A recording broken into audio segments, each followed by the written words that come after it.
ऋषि ने पूछा था कि जन्म का कारण क्या है और लय का कारण क्या है, जन्म कैसे होता है, लय कैसे होता है। वही प्रश्न पुत्र से पिता ने पूछा। जो प्रश्न ऋषि ने पक्षियों से पूछा था, तो उन ऋषियों ने, ब्राह्मण ने कहा, सुमति ने कहा, शरीर में जब गर्मी या पित्त वह तीव्र वायु से प्रेरित होकर जब अत्यंत कुपित हो जाता है, उस समय बिना ईंधन के ही उदीप्त हुई अग्नि भांति बढ़कर वो मर्म स्थान को विदीर्ण कर देता है।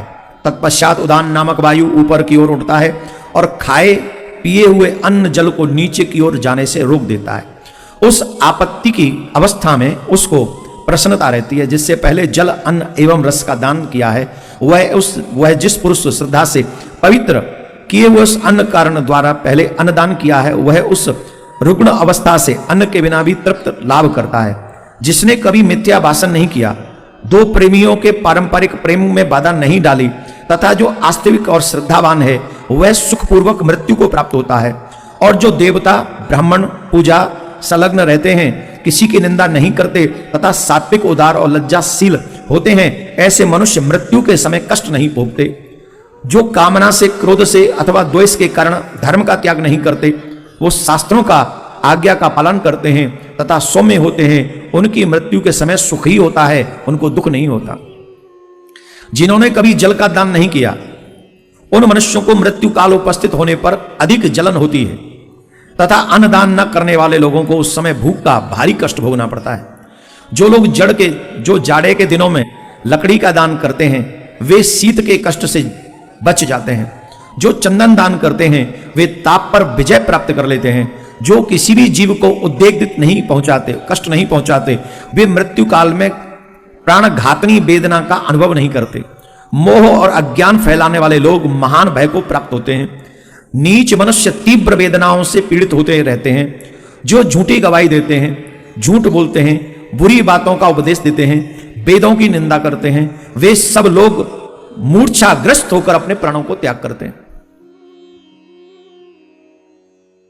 किसी के साथ झूठी गवाही देना महापाप है, यह पहले बताया गया है। झूठा उपदेश देना भी महापाप है। आप लोग देखते होंगे काफी लोग जो है ऐसे ऐसे उपदेश देते हैं जिससे बच्चों का भगवान से या लोगों का भगवान से विश्वास उठ जाए। वो उल्टा सीधा ही उपदेश देते रहते हैं। वेद की निंदा करते हैं, ग्रंथों की निंदा करते हैं, पुराणों की निंदा करते हैं, ब्राह्मणों की निंदा करते हैं, साधुओं की निंदा करते हैं, सनातन संस्कृति की भी निंदा करते हैं। ऐसे लोगों को कैसी मृत्यु प्राप्त होती है, यह मार्कंडेय ऋषि में बतलाया अभी अभी। ऐसे लोगों की मृत्यु समय यमराज के दुष्ट दूत हाथों में हथौड़े मुदगर लिए आते हैं। वे बड़े भयंकर होते हैं और उनकी देह से दुर्गंध निकलती रहती है। उन यमदूतों की दृष्टि पड़ते ही मनुष्य कांप उठता है और भ्राता, माता, पिता, पुत्र, नारी इन सब को बार बार चिल्ला चिल्ला कर बुलाता है, परंतु उसकी वाणी असमर्थ हो जाती है। कंठ से बाहर आवाज नहीं आती है। वो कुछ बोलता तो है, लेकिन सुनने वाला वहां कोई नहीं होता। भय के मारे रोगी की आंखें झूमने लग जाती हैं, उसका मुख सूख जाता है, उसकी सांसें ऊपर की ओर उठने लगती हैं, दृष्टि शक्ति भी नष्ट हो जाती है। फिर वह अत्यंत वेदना से पीड़ित होकर उस शरीर को छोड़ देता है और वायु के सहारे चलता हुआ वैसे ही दूसरे शरीर को धारण कर लेता है, जो रूप, रंग और अवस्था में पहले शरीर के समान ही होता है। वह शरीर माता पिता के गर्भ से उत्पन्न नहीं, कर्म जनित होता है और यातना भोगने के लिए ही वो शरीर प्राप्त होता है। बोलो राधे राधे। और जोर से बोलना पड़ेगा, जोर से। पापों से लदे हुए उस प्राणी को यमराज के दूत डंडों से मारते हुए, मुदगरों से मारते हुए लेकर अपने साथ में जाते हैं। जीव को घसीट कर ले जाते हैं सैकड़ों। जब वो जीव जा रहा होता है तो कैसे वन में होके जाता है, कैसे रास्ते में होके जा रहा होता है। पथरीली भूमि होने के कारण वो कष्ट पाता है, वह कठोर होती है। आग की लपटें भी उसे बीच बीच में जला देती हैं। इतनी लपटें हो रही वहां पर, उनकी किरणों से वो जलता है, सूर्य की किरणों से वो तपता है। यमराज के दूत उसे घसीटते हुए भयानक जंगलों और आग और इन नदियों में, पहाड़ों में खींचते हुए जब ले जाते हैं, तो अचानक से कहीं से हजारों गीदड़ होते हैं ना, वो गीदड़ियां जुटकर उसके शरीर पर हमला कर देते हैं और फिर नोच नोच कर उसको खाने लग जाते हैं। पापी जीव चिक्कारता है, बचाओ बचाओ, भयंकर पुकार करता है, पर यमराज के दूत उसे बचाते नहीं है, उसे ये कर्म भोग नहीं पड़ते। जो मनुष्य छाता, जूता, वस्त्र, अन्न, जल दान करने वाले होते हैं, वे उस मार्ग पर सुख से यात्रा करते हैं। इस प्रकार अनेक प्रकार के कष्ट भोगता हुआ पापिष्ट जीव विवश होकर 12 दिनों में धर्मराज के नगर में पहुंच जाता है और उसके बाद यातना में शरीर को जब जलाए जाने का जीव को जो कष्ट होता है उसका अनुभव उस जीव को भी होता है। वहां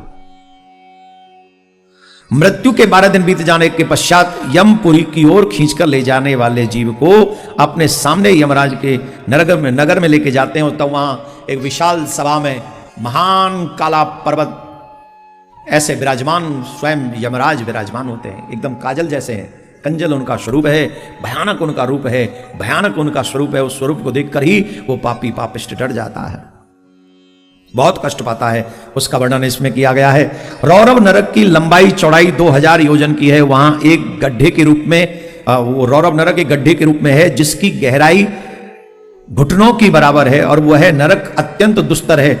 उसमें भूमि के बराबर अंगार भरे पड़े हैं, बिछे हुए अंगार, गरम गरम अंगार भरे पड़े उसमें, और वो भरे पड़े हैं, वो धधक रहे हैं अंगार से। वह तपी हुई भूमि है। सारा नरक तीव्र वेग से प्रज्वलित होता है रहता है। उसी के भीतर यमराज के दूत पापी मनुष्य को डाल देते हैं। वह धधकती हुई आग में जब जलने लगता है तो इधर उधर दौड़ता है, किंतु पग पग पर उसका पैर जल भुनकर राख हो जाता है। वह दिन रात कभी इधर भागता रहता है। उसकी रक्षा करने वाला वहां कोई नहीं होता है। फिर दूसरे पापों की शुद्धि के लिए उसे अलग अलग नरकों में ले जाया जाता है। उस नरक में क्रमश कीड़े मकोड़े, पतंग, हिंसक जीव, मच्छर, हाथी, वृक्ष इत्यादि उसे खाते रहते हैं, कष्ट पाते रहते हैं। मनुष्य योनि में जो उसने कर्म किया था उसका फल उसे भोगना पड़ता है। अब ये सारी कष्ट एक छोटे से नहीं है, बहुत भयानक कष्ट है। अनेक नरकों का वर्णन यहां पर पुत्र अपने पिता को सुना रहे हैं। वो कहते हैं, पिताजी मैं आपको इससे 7वें जन्म पहले की बात सुनाता हूं। कौन से? आज मैं जहां हूं इससे 7 जन्म पीछे चले जाओ, तब की कथा मैं आपको सुनाता हूं। मैं उस जन्म में वैश्य पुत्र था, वैश्य कुल में मेरा जन्म हुआ था। उस समय गैया जल पीने जा रही थी, तो जिधर गाय जल पीने जा रही थी मैंने उन गायों को जल पीने से रोक दिया था। क्या किया था? जल पीने से उन गायों को मैंने रोक दिया था। यही मेरा पाप बन गया था, और इस पाप के कारण मरणोपरांत मुझे यमराज के दूत नरक में लेके चले गए। किसी को भी रोटी खाने से और जल पीने से नहीं रोकना चाहिए। 2-3 चीजों से कभी मत रोको व्यक्ति को। भगवान के दर्शन से मत रोको, सत्संग सुनने से मत रोको, भोजन करने से मत रोको, जल पीने से मत रोको। रोक सको तो मनुष्य को पाप करने से रोको। रोकने का मन है तो मदिरा पीने से रोको, रोकने का मन है तो मांस खाने से रोको, रोकने का मन है तो जुआ खेलने से रोको, रोकने का मन है तो झूठ बोलने से रोको, लेकिन जल पीने से मत रोको, भोजन करने से मत रोको। ये सच्ची घटना है जो स्वयं जिनके साथ घटी वही बता रहे हैं मार्कंडेय पुराण में। जो सुमति नाम के पुत्र हैं वो कह रहे हैं इस जन्म से 7 जन्म पहले मैं एक वैश्य कुल में मेरा जन्म हुआ था, और वहां पर मैंने एक अपराध कर दिया था। और वो अपराध ये था कि गाय जहां जल पीने जा रही थी मैंने उन गायों को जल पीने से रोक दिया था। और जब मैं मरा तो यमराज के दूत मुझे अपने साथ में लेके गए और उन्होंने मुझे दुखदाई नरक में डाल दिया। उसमें लोहे की सी चोंच वाले पक्षी भरे पड़े थे। वहां पापियों के शरीर को कोलू में पेरने के कारण जो रक्त की धारा बहती थी उसके कीचड़ में जम गई थी, और उस काटे जाने वाले दुष्कर्मियों के नरक में पड़ने से सब और घोर हाहाकार मचा हुआ था। उस नरक में मुझे भी 100 वर्ष से अधिक समय बीत गया था। कितना? उसी नरक में मुझे 100 वर्ष से अधिक का समय बीत गया था। प्यास और जलन बार बार सता रही थी।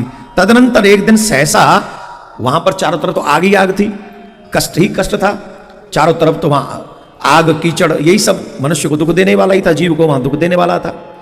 अचानक से एक दिन क्या हुआ कि उस नरक में ऐसा लगा जैसे शीतल मंद सुगंध त्रिविध वायु बह निकली। अचानक से ऐसी ठंडी हवा आई कि जो नरक के दुख भोग रहे थे वो सब सुखी हो गए। और सब आश्चर्य भरी दृष्टि से देखने लगे कि इस नरक में तो ऐसी ठंडी हवा कभी आई नहीं, सुख देने वाली हवा आई नहीं, ये अचानक से क्या हो गया। तो सब लोग उधर देखने लगे। तो उन्होंने एक दृश्य देखा, बड़ा अजीब दृश्य था। उस शीतल वायु के संपर्क से उन नरकों में पड़े हुए सभी जीवों को उनकी यातना दूर हो गई। मुझे भी उतना ही आनंद अनुभव हुआ जितना स्वर्ग में रहने वाले लोगों को प्राप्त होता है। यह क्या बात हो गई, यह सोचते हुए हमने उस जीव की ओर देखा। उस आनंद की अधिकता के कारण एक टक नेत्रों से जब चारों ओर देखा, तब हमें बड़े ही उत्तम एक नर रत्न दिखाई दिए। उनके साथ बिजली के समान कांतिमान एक भयंकर यमदूत था, जो आगे होकर रास्ता दिखा रहा था, इधर आइए, इधर आइए, इधर आइए। नरक में होके उस नर रत्न को लेके जा रहे थे। सिर्फ उस मानव को वहां से निकलते ही पूरा दृश्य पटल चेंज हो गया। जो अभी तक अग्नि से प्रज्वलित होकर दुख पा रहे थे, वो सब सुखी होने लगे। और सुखी किस लिए हो रहे थे? उन महामानव के अंग से स्पर्शित होकर जो वायु बह रही थी, वो सबको सुखी कर रही थी। नरक में रहने वालों की जलन को मिटा दिया था। नरक में रहने वाले लोगों को सुख की अनुभूति होने लग गई थी सिर्फ उस अंग से स्पर्श। इसलिए तो आप लोग संत चरणों को छूते हो, इसलिए तो कहते हैं सत्संग में जाया करो, इसलिए तो कहते हैं वो भजन भी गाते हैं ना, जहां से ब्रज की ओर से हवा चल रही हो तो वो ब्रज के कण उड़ के आ जाएं और हमारे अंग का स्पर्श कर दें, तो हमारा भी इसीलिए महत्वपूर्ण है। इसे भजन नहीं, शब्द नहीं। दुर्भाग्य हो गया है इंटरनेट से, न जाने क्या क्या सोचने लग गए हैं इंटरनेट से। वैष्णव हो, वैष्णव बने रहो। ये मार्कंडेय पुराण की कथा है। आप कल्पना करो, जहां नरक में सिर्फ यातना ही यातना है, अचानक से एक दिव्य महात्मा के या पुरुष के या महानुभाव के अंग के स्पर्श से वायु बही, उनकी वेदना नष्ट हो गई, सब सुखी हो गए। पर उन महानुभाव ने पूछा, आगंतुक पुरुष ने कहा, यमदूत मुझे बताओ, मैंने ऐसा कौन सा पाप किया जिसके कारण तुम मुझे नरक में होकर ले जा रहे हो? नरक में रोक नहीं रहे थे। ऐसा मैंने कौन सा पाप किया जिसके कारण तुम मुझे इस भयंकर नरक में मुझे आना पड़ा? मेरा जन्म जनक वंश में हुआ।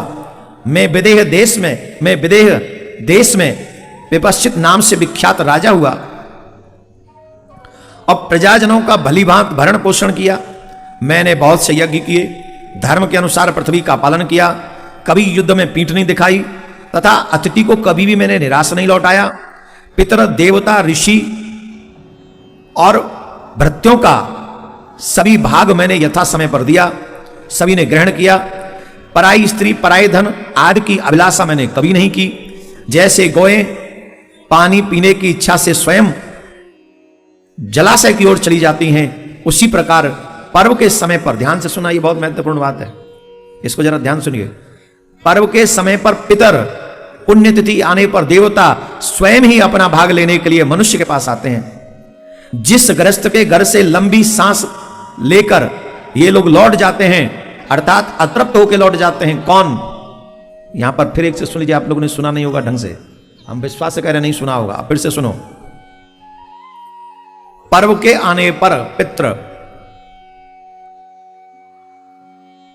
जब पर्व आता है तो पितृ, और पुण्यतिथि आने पर देवता। जैसे अच्छे दिन आते हैं, पवित्र दिन आते हैं, शिवरात्रि आ गई, जन्माष्टमी आ गई, नवरात्रि आ गई, रामनवमी आ गई, आदि आदि, ये जो शुभ पुण्यतिथियां हैं, जब ये आती हैं तो देवता हमारी तरफ देखते हैं, ये हमें हमारा भाग देगा कि नहीं देगा। पितरों के पर्व पर आने पर, एक तो अमावस, महीने की एक अमावस, और साल में पितृपक्ष के आने पर पितृ भी हमसे आशा करते हैं कि ये हमारा भाग हमको देगा कि नहीं देगा। वो चाहते हैं कि दे, देने पर वो प्रसन्न होते हैं और न देने पर वो दुखी होते हैं, गरम गरम सांसें लेकर हमारे यहां से वापस जाते हैं। तो अब सुनो उनके निराश लौटने पर क्या होता है। जिन गृहस्थ के घर से ये लोग निराश होकर लौट जाते हैं, उस दुष्ट के पूर्व के दोनों प्रकार के धर्म नष्ट हो जाते हैं। पितरों के दुखपूर्ण वापस जाने से 7 जन्मों के पुण्य नष्ट होते हैं और देवताओं के निराश लौट जाने पर 3 जन्मों के पुण्य नष्ट होते हैं। कितने? पितरों के रूठ जाने पर 7 जन्मों के, और देवताओं के रूठ के जाने पर 3 जन्मों के पुण्य मनुष्य के नष्ट हो जाते हैं, जिसे हम और आप कुछ समझ ही नहीं पाते। हमको और आपको तो लगता है ये किसने देखा? आप वो पुराण में लिखा है कि नहीं? मुसलमान कुरान की बात मानते हैं, क्रिश्चियन बाइबल की मानते हैं, तो तुम पुराण की क्यों नहीं मानते? माननी चाहिए कि नहीं माननी चाहिए? अब मानो ना मानो तुम्हारी मर्जी, हम तुम्हें बता रहे हैं। देवताओं के रुष्ट हो जाने पर, निराश लौट जाने पर 3 जन्मों के पुण्यों का नाश हो जाता है। तो वो कह रहे हैं, महाराज मैंने प्रयास पूर्वक कार्य किया कि किसी भी शुभ तिथि पर देवता निराश न हो, पुण्य पर्व पर मेरे पितृ रुष्ट न हो। पूर्णतः उनका भाग मैंने दिया, अतिथियों का सम्मान किया, गायों की सेवा करी। मेरे द्वारा कोई ऐसा प्रयास नहीं हुआ जिससे हमारे पितरों को कोई कष्ट हुआ। फिर तुम कौन से पाप के कारण मुझे यहां से लाए हो, वो बताओ। यमदूतों ने कहा, महाराज आप जैसे धार्मिक व्यक्ति से कोई पाप हो ही नहीं सकता, आपसे कोई पाप नहीं हुआ। परंतु एक बात कहें महाराज, आपसे एक हल्का सा पाप हुआ। बोले क्या?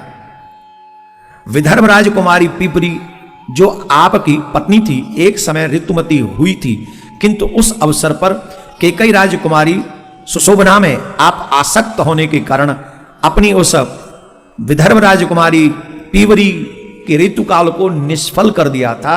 यही पाप आपको लगा। अब इस पे हम ज्यादा विषय पे चर्चा नहीं कर सकते, तुम्हें भाव में ही समझना होगा। अपनी पत्नी के ऋतुकाल को, संतान प्राप्ति की इच्छा रखने वाली पत्नी को, उसके मनोभाव को पूर्ण करना यह पुण्य का काम है। क्योंकि गृहस्थ संसार कब चलेगा? जब संतान होगी, और वो ऋतुकाल के बाद ही संयोग बनता है। प्रकृति का निर्माण यही है। और जो समय को नष्ट कर देता है स्त्री के मन के भाव के बाद भी, ये उसको शास्त्र पाप मानते हैं। और इसी पाप के कारण आपको इस नरक में से निकलना पड़ा है महाराज। बस अब इस बात को समझिए कि संसार में कैसा कैसा पुण्य हमारे लिए देवताओं ने निर्धारित किया है। और जब तक शास्त्रों को नहीं समझेंगे, पढ़ेंगे, उनका स्वाध्याय करेंगे, तब तक ये बात समझ में आने वाली नहीं।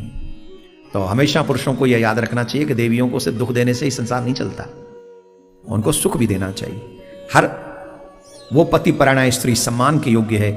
हर पुरुष को उसका सम्मान करना चाहिए जो अपना सर्वस्व त्याग कर सिर्फ तुम्हारी वंश वृद्धि और तुम्हें सुख देने में पूरा जीवन निकाल देती हैं। ऐसी स्त्रियों को प्रयास पूर्वक सुख देने का प्रयास करने वाला ही पुरुष सही मायने में मर्द कहलाने के योग्य है, पुरुष कहलाने के योग्य है। जो रात दिन सिर्फ उल्टा सीधा लड़ता ही भिड़ता ही रहता है, वो अपने आप को पुरुष का ही तो पुरुष नहीं है। वो फिर सियावर रामचंद्र की जय।